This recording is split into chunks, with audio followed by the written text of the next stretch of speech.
If you're still pulling weeds from your driveway every weekend and they still show up by Wednesday, here's the problem. That is just the tip of the iceberg, and you are the Titanic. So over the next few minutes, I'm gonna show you 6 quick ways you can clear what's there, a few habits that most people miss, and one crucial step that keeps weeds from coming back.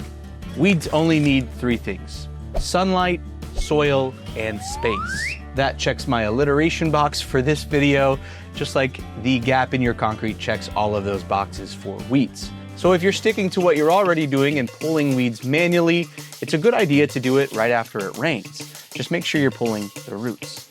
The next 2 options I'm gonna suggest are gonna take a trip to the kitchen. The first option is pouring boiling water on the weeds. It's cheap, natural, and can be good for smaller spots. Or you can mix white vinegar, salt, and a drop of dish soap and spray the weeds over the next few days. Be forewarned, do not spray plants that you want to keep alive because it might kill those too. Many of us just go to Home Depot or Lowe's and buy a herbicidal spray. That's okay, those work just fine. Just be sure to follow the directions on the label. This is foreshadowing. Some very brave people use torches to scorch the weeds. It can work. You may just run into some location restrictions and of course risk of fire hazard. And finally, a method that I've not heard of until just recently is using rock salts. You can mix rock salts with water, but it may do a better job at destroying your concrete than the weeds themselves.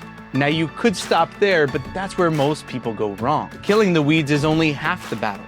The real trick is what you do after. If you see sprouts, be sure to pull them up because they can multiply way faster than you can keep up. Secondly, some herbicides, like I mentioned previously, double as a prevention method and can give you a few months of weed-free cracks. Now I found that out accidentally when my wife asked me if I knew I sprayed our yard with weed and grass killer. Lesson learned. The third method you want to do is clean off your tools because seeds will latch onto them and use you as an Uber driver, except the form of payment is just more weeds everywhere else. Even still, after you've done all of the things that I've mentioned, or a majority of them, weeds can still come back. And that's where the one crucial step comes in: filling those gaps with flexible concrete caulk.